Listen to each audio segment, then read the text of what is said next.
Berikutnya kami ke Ustadz Bahmid. Tafadhol Ustadz. Ya, terkait dengan kesyirikan, sesuatu yang harus kita jaga betul ya dalam keseharian kita, karena ini hal yang sangat berat, bukan bisa mengeluarkan seseorang dari para ulama ahli akidah. Di antaranya adalah Imam Sanusi dalam kitabnya Al-Muqaddimat atau Syarah Al-Muqaddimat. Beliau membagi syirik itu menjadi 6 bahagian. Bahagian yang pertama ini terkait dengan keyakinan yang ada di dalam jiwa. Begitu juga pembagian yang kedua yang disebut dengan kesyirikan.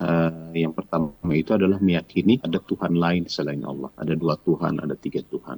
Lalu yang berikut adalah kesyirikan yang mengatakan Tuhan itu terdiri dari susunan-susunan. Jadi Tuhannya satu tapi terdiri dari 3 oknum. Ini yang disebut dengan syirik tabi'il, sebagaimana kesyirikan dari Nasara. Lalu ada kesyirikan dari sisi perbuatan. Jadi mereka meyakini Allah sebagai Tuhan. Di dalam sisi ibadah mereka meyakini Allah yang mencipta, tapi mereka menetapkan ada Tuhan-Tuhan lain seperti yang pertama. Tapi bagi mereka Tuhan yang lain itu bukan sebagai pencipta, bukan sebagai pembuat sebab, tapi sekedar sarana untuk mereka sampai kepada Allah. Ini namanya syirik asbab. Mereka menyembah. Jadi beda ya, menyembah, bukan bertawasul. Kalau bertawasul tidak menyembah, itu yang harus dipisahkan. Jadi menyembah sebab-sebab tersebut, menyembah berhala, menyembah patung. Mereka tetap meyakini patung itu cuma sekedar surah, sekedar bentuk dari Tuhan mereka yang asli, yang ada di langit, atau yang mereka pikirkan yang dalam bentuk yang bersifat gaib. Ini hanya sekedar bentuk perwujudannya, dan itu yang mereka sebab sebagai sarana, dan itu juga kesyirikan. Itu banyak kesyirikan dari